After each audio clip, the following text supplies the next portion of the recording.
एक लीला आती है कि एक बार ठाकुर जी से रूठ गई किशोरी जी। ठाकुर जी बोले आप रूठ क्यों गई?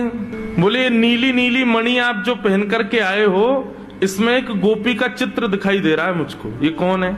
हमसे हूँ रूप गुण सुंदर, ये तो हमसे भी ज्यादा सुंदर है। इसके नेत्र तो देखो कितने प्यारे नेत्र हैं इसके। ठाकुर जी की मणि देख करके श्री जी कह रही हैं, इसकी मुस्कान तो देखो, पता नहीं कहां से तुम्हारे चक्कर में पड़ गई काले कलूटे, ये देखो कितनी प्यारी है। कौन है ये? इसके बारे में मुझे बताओ। मान करके रूठ करके बैठ गई। इतने में ललिता जी आई, किशोरी जी की सखी। ठाकुर जी से बोली, कहा भयो आज श्री जी नाराज क्यों हैं? ठाकुर जी मुस्कुरा के बोले हम एक मणि पहन करके आए हैं, उस मणि में राधा रानी को अपना ही प्रतिबिंब दिख रहा है, और अपनी प्रतिबिंब को देख के कह रही है, ये कौन है? ये हमसे भी ज्यादा सुंदर है, ये इतनी हंस क्यों रही है, इसकी आंख इतनी सुंदर क्यों है, ये तुम्हारे चक्कर में कहां से पड़ गई? इस बात से मान करके बैठी। इतनी बोली है राधा रानी। तो राधा रानी मान करती हैं, पर एक दिन किशोरी जी ठाकुर जी से बोली कि आज आप मान करो। ठाकुर जी बोले नहीं आप ही करो, हमसे मत करवाओ। श्री जी बोली नहीं आप रोज मनाते हो हमको, हम आज मनाएंगी आपको, आप मान करो। ठाकुर जी बोले रहने दो ना, आप बड़ी कोमल हो, कहां तक मनाओगी हमको? नहीं नहीं नहीं हम मनाएंगी आपको, आप मान करो। ठाकुर जी बोले देख लो हम कर लेंगे। फिर बोले नहीं करो। सोई ठाकुर जी ने मान कर लिया। ठाकुर जी रूठ के बैठ गए श्री जी से।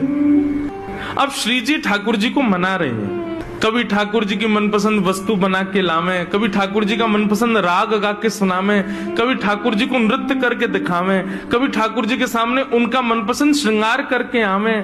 सब प्रकार से श्री जी ने मनाने का प्रयास किया, लेकिन ठाकुर जी नहीं माने। और मान लीला का ये नियम है कि सूर्यास्त तक मना सको तो मना लो, सूर्यास्त के बाद मान खत्म हो जाएगा। यदि मान में मना लिया तो मनाने वाला जीत जाएगा, और यदि मान सूर्यास्त तक नहीं मना पाए तो इसने मान किया वो जीत जाएगा।